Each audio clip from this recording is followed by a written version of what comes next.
कैसे हैं दोस्तों? उम्मीद है आप सब ठीक होंगे। चलिए सीधे टॉपिक पर आते हैं और टॉपिक यह है कि यह जितने भी योग होते हैं, मिलते कैसे हैं? इन्हें जिया कैसे जाता है और इन सब के फल ले जाते कहाँ पर हैं? आपने लोगों को यह कहते सुना होगा, गीता में कहा गया, "हे निष्काम कर्म कीजिए।" ऐसे लोग भी मिले होंगे जो ये कहते हैं कि हमारा हर कर्म निष्काम है। बोलना एक अलग बात है, पर क्या सत्य में निष्काम कर्म करना इतना सरल होता है या जो बोल रहे होते हैं, वह इसे फॉलो कर लेते हैं? पहले तो आप यह समझिए कि हम लोगों को लगता है हमारा जब मन करेगा, हम अपनी बुद्धि परिवर्तित कर लेंगे। ये कुछ हद तक सही भी है और कुछ हद तक गलत भी। सोहन ने एक दुकान खोली, दुकान में लॉस गया, दुकान बंद हो गई। सोहन कह रहा है कि दुकान बंद होने का कारण उसका कोई पुराना कर्मफल लौट आया या उसका भाग्य था, कुछ भी। ठीक है, हम मान लेते हैं। सोहन का कोई कर्मफल लौट आया, दुकान डूब गई। पर यहां पर आधार क्या था? कैसे उस आदमी की बुद्धि बनी कि उसने वह दुकान खोली? तो क्या हम ऐसे कह सकते हैं कि माया ने सोहन की बुद्धि को ऐसा कर दिया कि वह दुकान खोले, उस पर मेहनत करे और फिर उसका कर्म फल की वह दुकान लॉस में चली जाए और बंद हो जाए? तो आप एक बात यहां पर समझ जाइए, आपको कोई भी कर्मफल तभी मिलेगा जब आपकी बुद्धि उस हिसाब से घुमा दी जाए। अगर आपकी बुद्धि नहीं घुमाई गई, तो आपको उस कर्म का फल भी नहीं मिलेगा। इस धरती पर कोई भी कर्म जब होता है और उसका कर्म फल आता है, तो आप उस कर्म फल को तो देख लेते हो। आपको जो नहीं दिखता कि उस कर्म को करने के पीछे बुद्धि बनाई किसने और कैसे। याद रखिए, ये जो कॉस्मिक वर्ल्ड है या इसकी शक्तियां हैं, ये हमेशा आपकी बुद्धि के द्वारा ही आपके साथ खेलेंगी। अच्छा बुरा सही गलत, हर कर्म फल आपको आपकी बुद्धि ही दिलाएगी। अब बात यह आती है कि बुद्धि बनती कैसे है? बनाता कौन है? हम लोग अपनी बुद्धि खुद ही बनाते हैं। बहुत सारा हाथ हमारा खुद का होता है, पर जब तक यह बात हम समझ पाए, देर हो चुकी होती है। कर्म कर्म और कर्म, इस पर हमने बहुत ध्यान दिया, पर कर्म की पीछे की जो नीयत है, उस पर नहीं दे पाते। हम कह भी ले हमारी नीयत अच्छी है बुरी है, पर सत्य यह है कि प्रकृति या परमात्मा से यह नीयत छिपती नहीं है। एक पिता है मृत्यु के दरवाजे पर, हे दो पुत्र पैर दबा रहे हैं। कर्म तो एक ही है। अब एक पिता की सेवा कर रहा है और दूसरे की नजर पिता की प्रॉपर्टी पर है। कर्म तो दोनों के ही एक है, पर नियत अलग है तो कर्म फल भी अलग हो जाएगा। अब जिस भी मोटिव से आपने कर्म किए, उसी हिसाब से प्रकृति आपको बुद्धि आदत नियत बनाकर देती चली जाएगी। अब इसमें भी दो बातें होती हैं। जो भी आपका कर्म था, नियत थी, वह प्रकृति के हिसाब से थी या कली के हिसाब से? किसके हिसाब से चली? देखिए, हमारा सवाल यह है कि कर्म योग, भक्ति योग, सेवा या ज्ञान योग, ये सब मिलते कैसे हैं? हमारी अपनी इच्छा से मिल जाते हैं या ईश्वर की इच्छा से? आप यह ना समझिए कि कली इस बार ही आया है। जब से धरती है, तब से कली है, और जब तक धरती पर जीवन रहेगा, तब तक कली रहेगा। बस अंतर इतना है कि इस समय कली का राज चल रहा है, बाकी समय ये कुछ दबा हुआ रहता है। तो आप जब भी कर्म करते हो, उस कर्म के पीछे तीन आधार होते हैं। या तो वह कर्म आपने धर्म मानकर कर दिया, आपका धर्म था आपने किया, ये कर्म प्रकृति को चला गया। या फिर आपने उसे किसी लोभ, ईर्ष्या, जलन, क्रोध, किसी कली के गुण की वजह से किया। या फिर आपने वह कर्म ईश्वर को समर्पित कर दिया। अब देखो, तीनों बातों में यहां अंतर है। तीनों के फल अलग अलग ही जाएंगे। जो आपने धर्म मानकर किया, आपका जो धर्म था, उस कर्म का फल आपको मिलेगा। गलत नहीं मिलेगा, अच्छा ही मिलेगा, पर फल तो मिलेगा। क्योंकि प्रश्न यह है कि कर्म किया किसने? आपने। ये जो आपने कर्म किया है, उसके कर्ता आप है। जब आप उसके कर्ता है, तो उसका फल भी आप ही का है। कोई भी कर्म उठा लो, जो आपको लगता है धर्म है, फल आपको जरूर देगा। सोहन एक भूखी गाय को रोटी दे रहा है। सोहन अपनी नौकरी कर रहा है और धर्म मानकर अच्छी तरह कर रहा है। सोहन धर्म मानकर एकदम सही तरह से परिवार पाल रहा है। पर जब भी सोहन कर्म करता है, सोहन के दिमाग में एक बात आती है, मैं तो बस अपना धर्म पूरा कर रहा हूं। यह जो मैं शब्द है, यही आफत है। सोहन को यह लगना कि वह पूरा कर रहा है, सोहन के कर्मों का एक फल लिख देगा। और फल फिर कितना भी अच्छा हो, सोहन को दोबारा भोगने इस धरती पर आना ही है। पर क्योंकि फल अच्छा मिलना है तो उसकी बुद्धि, आदतें, दूसरे समीकरण सब ऐसे बैठ जाएंगे कि वह उन अच्छे फलों को भोग पाए। पर आप उसका अर्थ यह ना समझिए कि सोहन अब मुक्त ही हो जाएगा इस माया से, भवसागर के पार ही निकल जाएगा, दोबारा आएगा ही नहीं। सोहन ने एक पूरा जीवन जी लिया धर्म के हिसाब से। अब प्रकृति उसे उसका कर्म फल दे रही है। सोहन दोबारा इस धरती पर आता है। प्रकृति उसे बुद्धि, धन, यश, शक्ति सब देती है, भाग्य में ही दे देती है उसके। सोहन को नहीं पता था उसने क्या कर्म किए कि उसे यह फल मिला। अब यहां से सोहन के पास दो ऑप्शंस है। या तो सोहन यह सोच ले कि यह सब ईश्वर की कृपा है और वह और अच्छे कर्म करे, या फिर सोहन अहंकार में आ जाए, उसकी परवरिश गलत हो, गलत आदतें आ जाए, वो जिनके पास जो उससे कम पैसा, शक्ति लेकर बैठे हैं, उनका अपमान करना शुरू कर दे, तो फिर अब वह कली की माया के हिसाब से काम कर रहा है। देखिए, अगर सोहन के कर्म फिर भी अच्छे हैं, सही है, तो उसके कर्म कटते चले जाएंगे। फिर उसे जो बुद्धि हासिल होगी, वह बुद्धि होगी जो उसे माया से मुक्त करे। या तो वह ज्ञान योग में चला जाएगा या फिर भक्ति योग में। जब तक बुद्धि नहीं बनेगी, वह योग बनेंगे नहीं। और अगर वह कली के हिसाब किताब में चला गया, अहंकार आ गया, लोभ आ गया, उसमें काम करने लग गया, तो फिर वो उस बात का भी फल भोग लेगा और अपना अगला जन्म फिर बेकार कर लेगा। अब यहां पर एक बात है, आपको लगेगा कि यह सब सरल है, उतना सरल नहीं है। रावण एक आर्षी की संतान थी, मेघनाद भी एक राजा के घर ही पैदा हुआ, कंस भी राजा के घर ही पैदा हुआ, और दुर्योधन भी राजकुमार ही था। हमारे हाथ में केवल हमारे कर्म होते हैं, उसके परिणाम कभी भी नहीं होते। अब हमारी हालत उस विद्यार्थी की तरह से जो हार्ड वर्क कर सकता है और परीक्षा दे सकता है, पर हमारा टीचर हमें उसका रिजल्ट कब और कैसे देगा, यह हमारे हाथ में नहीं है। क्योंकि मनुष्य जब कर्म करता है तो उसके हर कर्म का फल देने के लिए तीन है: ईश्वर, प्रकृति और कली। अभी यह बात आपको अजीब सी लगेगी, पर समझा देंगे इस वीडियो में। दुर्योधन के कुछ अच्छे कर्म थे तो वह राजकुमार बनकर पैदा हुआ। उसी दुर्योधन के कुछ गलत कर्म भी थे कि वह कृष्ण को नहीं पहचान पाया। पांडवों के साथ उसने इतना गलत किया। तो आप ऐसा बिल्कुल भी ना सोचिए कि जो एक राजा के घर पैदा हो रहा है उसके कोई बहुत अच्छे कर्म है, और जो एक मजदूर के यहां पैदा हो रहा है उसके कर्म खराब है। वह प्रकृति के अपने हिसाब किताब होते हैं फल देने के, और उस हिसाब किताब में मनुष्य एंटर नहीं कर सकता। जो गुजर गया और जिसका फल आना ही है, वो आपके हाथ में नहीं है, पर आपके हाथ में आज है। आप आज को सुधारिए, आने वाला कल सुधर जाएगा। आप धर्म के हिसाब से कार्य करेंगे, सही करेंगे, प्रकृति आपको फल दे देगी। पर यह निष्काम कर्म नहीं है। मनुष्य ऐसा बोल देता है कि हम निष्काम कर्म कर रहे हैं, हम धर्म जो कहता है वह कर रहे हैं। चलिए अब एक सवाल का दीजिए फिर, आप धर्म के हिसाब से कर क्यों रहे हैं? क्या कारण है? हमें जवाब मत दीजिए, हम पता है। आप अपने अंदर इस सवाल का जवाब सर्च कीजिए और आपको अपने आप जवाब मिल जाएगा कि यह बोलना हम निष्काम कर्म कर रहे हैं और निष्काम कर्म करने में कितना अंतर होता है। पर अर्जुन ने तो कृष्ण को कहा, हे कि निष्काम कर्म कर। अर्जुन को कृष्ण को यह कहा है, तू जो भी कर मुझे समर्पित करता चल। दोनों बातों में अंतर है और एक भी है। कर्मयोग, इसके सिद्धांत बहुत गहरे हैं।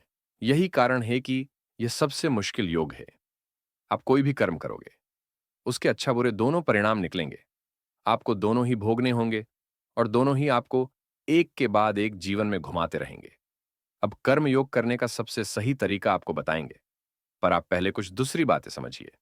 जब आप कली के प्रभाव में आकर काम करते हो, तो आपको फल देने वाला कौन हुआ? कली। पर ऐसा होता नहीं है। कली आपको बीच रास्ते में मुसीबत में लेफ्ट करके चला जाता है। समझा देते हैं कैसे। दुर्योधन को सब कुछ मिला, पर वह लालच, अहंकार, ईर्ष्या के कंट्रोल में आकर पांडवों के साथ गलत करता गया। और जब प्रकृति या ईश्वर फल देने आए, तो फिर कली दुर्योधन को बीच में लेफ्ट करके चला गया। यही कर्ण के साथ हुआ। उसने अधर्म का साथ दिया, वो उसे बीच में ही लेफ्ट करके चला गया। आप अगर अधर्म या कली का सहारा लोगे, तो ये आपको कुछ सफलता तो देंगे, पर जब प्रकृति या ईश्वर फल देने आएंगे कली, आपको बीच में लेफ्ट करके चला जाएगा। कली बस इतना करेगा कि आपके अच्छे कर्मों को आपका उपयोग करके ही काट देगा, उसी पर वह जीवित रहेगा। पर जैसे ही आपको उन कर्मों का फल देने का समय आएगा, आपको कली कहीं नजर नहीं आएगा। ईश्वर या प्रकृति आपको फल देकर चले जाएंगे। तो जो मनुष्य कर्म करता है उसके फल तीन तरफ से मिलते हैं। उनमें से एक कली तो गया, अब रह गए दो, प्रकृति और ईश्वर। प्रकृति का आपको बता ही दिया, आप जैसे कर्म करोगे, क्योंकि कर्ता आप हो, आपको फल जरूर मिलेगा, पर वह फल बंधनकारी होगा, मतलब आपको बांध देगा। और देर सवेर उसका फल या तो आपको इसी जन्म में मिल जाएगा या आपको लेने इस धरती पर आना ही है। अब यहां पर एक और हैं जो आपको फल देते हैं आपके कर्मों के, वह होते हैं ईश्वर। सत्य यह है कि ईश्वर आमतौर पर आपके और आपके कर्मों के बीच में नहीं आते। किसी की नीयत गलत है और वो बहुत तपस्या करे कि उसे ईश्वर आकर वरदान दे दे, ऐसा होता नहीं है। प्रकृति ही तपस्या का फल एक लिमिट में दे देती है। कर्मों का फल मान लो, तपस्या का फल मान लो, कुछ भी मान लो। अच्छा, आप एक छोटी सी चीज देखिए, इतने असुरों ने तपस्या की, उन्हें वरदान भी मिले, पर मुक्ति का वरदान किसी को क्यों नहीं मिला? जबकि ईश्वर सबसे सही वरदान वही दे सकते हैं। सबके वरदान शरीर स्तर पर ही क्यों थे? गांधारी जिसे देखेगी उसका शरीर वज्र का बन जाएगा, या फिर हिरण्यकश्यप को कोई ऐसे या वैसे नहीं मार सकता। ईश्वर का कर्मों का फल देने का अर्थ है प्रकृति के नियम ब्रेक करना। वह उन लोगों के लिए तो कभी भी नहीं करते जो कली के कंट्रोल में कुछ कर रहे हैं। ईश्वर का डायरेक्ट आपकी लाइफ में आने का मतलब है आपके कर्म फल अब वो ग्रहण कर रहे हैं और प्रकृति के नियमों को आपके लिए ब्रेक किया जा रहा है। शबरी के साथ यही हुआ, अहिल्या, मीरा, सुदामा, सबके साथ यही हुआ, अर्जुन के साथ भी यही हुआ। अब यह कैसे संभव है कि ईश्वर आपकी लाइफ में एंटर कर जाए? वह आपको बता देते हैं। कर्मयोग में रहते हुए आप धर्म के लिए भी काम करो तो वह निष्काम कर्म नहीं हो जाएगा, क्योंकि कर्म के कर्ता आप हो और आपके दिमाग से यह मिटना जरूरी है कि किसी भी कार्य के कर्ता आप हो। अब समस्या सारी यह आती है कि आप कर्ता भी हो और यह आए भी दिमाग में कैसे कि आप कर्ता नहीं हो। बस इतनी सी बात आपके दिमाग में आ जाए, आप कर्म फल से मुक्त होना शुरू हो जाओगे। पर यह चीज ना तो आपको कोई सिखा पाएगा, ना बता पाएगा। ये जितने भी आपको बहुत विशाल विशाल नाम दिखते हैं, ये इतना विशाल आचार्य, वह इतना विशाल बाबा, ये यूट्यूब चैनल्स ज्ञान आपको सब देंगे कि निष्काम कर्म करो। यह भी बोल देंगे कि उनका भी हर कर्म निष्काम है, पर कभी बताएंगे नहीं कैसे होता है निष्काम कर्म। इनकम टैक्स में एक सेक्शन होता है, सेक्शन 11। इसके हिसाब से अगर आपका चैरिटेबल ट्रस्ट है तो आपकी इनकम पर कोई टैक्स नहीं लगता। घुमा फिराकर उसके स्वामी भी आप है, कमाओगे भी आप, पर आपको टैक्स नहीं भरना। तो आप जितने भी यह इतने विशाल साधु बाबा ज्ञानी देख रहे हो, जो कल्कि के बारे में बात करने को तैयार नहीं है, वह सब के सब बस उसी इनकम टैक्स के सेक्शन का फायदा उठा रहे हैं। हजारों करोड़ का उठा चुके हैं, उठा रहे हैं। उन्हें ज्ञान से कोई लेना देना नहीं है। बताएंगे किसी और वीडियो में इस सब के बारे में। तो सवाल हमारा यह है, फिर निष्काम कर्म होगा कैसे? हो सकता है आप यह कहो कि कोई भूखा आया, आपने खाना दे दिया, कोई आस नहीं लगाई किसी भी कर्म फल की, वह निष्काम कर्म है। ठीक है, आपने उस कर्म से आस नहीं लगाई, पर अब आप नौकरी कर रहे हैं, प्रमोशन की आस लगाकर बैठे हैं, कहीं और आपने आस लगा ली, तो पहले तो निष्काम कर्म की परिभाषा ही गलत है। निष्काम कभी कर्म नहीं हुआ करता, निष्काम पूरा जीवन हुआ करता है। आप ऐसा नहीं कर सकते कि आपने एक कर्म से कोई आस नहीं पाली और दूसरे से पाल ली। आपको फिर पूरा जीवन ही वैसे जीना है। दूसरी बात, यहां तो चलो उसे रोटी देनी थी, आपने कोई कामना नहीं रखी, पर अगर महंगी चीज देनी होगी तो भी आपके विचार वही रहेंगे, कोई कामना नहीं आएगी। अर्जुन कुरुक्षेत्र के युद्ध में निष्काम कर्म इसलिए कर पाया क्योंकि उसे कृष्ण ज्ञान दे रहे थे। उस ज्ञान में वह उसे हर बात समझाते हैं, हर एक बात। वह उसे यह भी बताते हैं कि हर कर्म का कर्ता धर्ता में हो, तू केवल माध्यम है, और यह बात वह उसे दिखा भी देते हैं। तो अर्जुन को बस यह समझ में आ जाता है कि वह केवल माध्यम भर है, करने वाला असली में कोई और है। उसके अंदर से मैं या कर्तापन खत्म हो जाता है। जब उसके अंदर से यह खत्म हो जाता है, तो अर्जुन कोई भी कर्म कर रहा है, किसी को बचा रहा है, किसी को मार रहा है, अर्जुन का कोई भी कर्म उसे बांध नहीं रहा। पर फिर इस बात में समस्या यह है कि अर्जुन को तो कृष्ण ने साक्षात यह ज्ञान दिया था। चलिए, इस युग में कल्कि आ चुके हैं, हमें भी शायद मिल ही जाएं, पर जब तक अवतार खुद आकर यह ज्ञान ना दे दे, आदमी अपनी में या कर्तापन को, या फिर मैं इस कार्य का करता हूं, खत्म नहीं कर सकता। बातें बना सकता है पर खत्म नहीं कर सकता। अभी यहां बैठा होगा कोई एकाध विद्वान, अभी परेशान हो रहा होगा, अभी आकर कमेंट करेगा, मैंने अपना कर्तापन पूरा खत्म कर दिया है मूर्ख। अब बताइए वह अभी भी कह रहा है कि उसने अपना कर्तापन और मैं खत्म कर दी है। किसने खत्म की उसने? कहां खत्म हुई उसकी मैं? जो भी आदमी जब अपना कर्तापन या मैं खत्म करता है, तो उसकी एक प्रक्रिया होती है।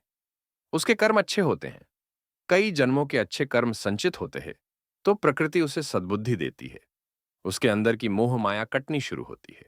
फिर या तो वह एकदम से सन्यासी हो जाता है, जैसे बुद्ध हो गए, या फिर वह अपनी जिम्मेदारियों से मुक्त होने की सोचता है, अपने कर्म करता है। फिर प्रकृति अगर प्रसन्न है, तो कुछ कर्मों को काटने के बाद उसे वो बुद्धि दे देती है। यह तो हो गया ज्ञान योग। फिर आता है सेवा योग। आदमी अपने लिए जीना ही लेफ्ट कर चुका है, केवल दूसरों की सेवा कर रहा है। अब आपका कोई भी कर्म आपको बांध नहीं रहा। तीसरा होता हे भक्ति योग।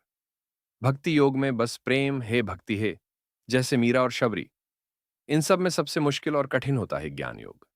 जन्म पर जन्म, और फिर जब कर्म कट जाए, तब जाकर वह बुद्धि मिलती है। और हां, इसे सबसे उच्च दर्जा मिला हुआ है, क्योंकि इसकी तपस्या भी गहरी है। उसके बाद सेवा योग, और सबसे सही शॉर्टकट होता हे भक्ति योग। मीरा के दिमाग में कुछ समा ही नहीं रहा, बस कृष्ण समाये हुए हैं। उसी समय, उसी लम्हे, उसी पल से मुक्त है वो। अब इस सब का अर्थ यह नहीं है कि कोई भी आपको कह दे मैं इस योग में जी रहा हूं तो वह आप मान ले। बोलने को बहुत कुछ बोला जाता है। अब निष्काम कर्म करने में सबसे क्रिटिकल उलझन जो है, वह है यह ज्ञान कि जब हम कर्म करते हैं तो उसका फल तो बांधेगा ही, तो कर्मों से ही मुक्त होना शुरू हो जाता है मनुष्य। अब यहां पर अवतार की कहानी कुछ अलग होती है। अवतार शुरू से ही कैसा जीवन जी रहे हैं, उन्हें पता है उन्हें माध्यम बनाकर ईश्वर अपना कार्य कर रहे हैं, तो उनके अंदर कर्तापन शुरू से ही नहीं आ पाता। अब वीडियो हम क्लोज करते हैं जरा। अच्छी बात यह है कि कल की अवतार इस धरती पर है। मैं नहीं जानता कौन है, तो यह परब्रह्म और महापुरुष की लीला इसलिए खेली जा रही है ताकि हम मनुष्यों के दिमाग से कर्तापन हट जाए। कर्तापन हटेगा, कर्म निष्काम होते चले जाएंगे। मैं आपको बता देता हूं, वो पंडित जी जो कल्कि का नाम माधव बता रहे हैं, मूर्ख बना रहे हैं। उन्होंने अपने बेटे का नाम माधव रख रखा है। बाकी यूट्यूब पर अब सही बहुत ही कम हो रहा है, तो आप अपने विवेक का इस्तेमाल कीजिएगा। जो लोग ये कह रहे हैं कि कबीर ने ये कहा, तुलसीदास ने वो कहा, और आपको कल्कि तक पहुंचा देंगे, उन्हें भी लेफ्ट कर दो। कबीर ने जो कहा, जो किया, वो कबीर को मुक्त कर गया। हमें हमारा सफर खुद तय करना है। सारे बाबा जितने भी अभी मीडिया में आ रहे हैं, सब लेफ्ट कर दो। अपने अंदर ध्यान लगाओ, और कल की कोई ऊर्जा नहीं है। जो भी आपसे कह रहा है, आपको मूर्ख बना रहा है। निराकार एक मनुष्य के अंदर है, और सारा सफर एक मनुष्य ही पूरा करेगा। और हां, हम सब उस यात्रा में साथ रह सकते हैं और भवसागर के पार जा सकते हैं। कोई भी आपको अपने निशान वगैरह दिखाए और कहे कि यह उसे नारायण का भक्त साबित करते हैं, मत मानिए। परेशान मत होइए, हम यहां तक आ चुके हैं, आगे भी साथ चलेंगे। पोल किए गए थे कि कल की अवतार के रूट क्या होनी चाहिए। जो मेरे हिसाब से तक बहुत आगे चल रही है, वह पहले वाला ऑप्शन है। आज रात 12 बजे तक जो भी ऑप्शन जीतेगा, वह रूट फ्रीज हो जाएगी। इसका अर्थ यह नहीं है कि कल की इस रूट पर जाएंगे। वह जो कोई भी होंगे, उन्हें कहीं जाने की जरूरत नहीं होगी। यह वह नेटवर्क बन जाएगा जिस पर वो नेटवर्क बन जाएगा, जिसका हमने कल्कि की कार्यप्रणाली वीडियो में डिस्कस किया है। कल्कि कौन है मैं नहीं जानता। उन्हें केवल उनके कर्म और शक्तियों से ही पहचाना जा सकता है। आप भरोसा केवल अपने विवेक पर ही कीजिएगा। मैं तो बस एनर्जी कैच करने वाला एक नॉर्मल सा प्रोफेशनल हूं। चलिए दोस्तों, मिलते हैं अगले वीडियो में।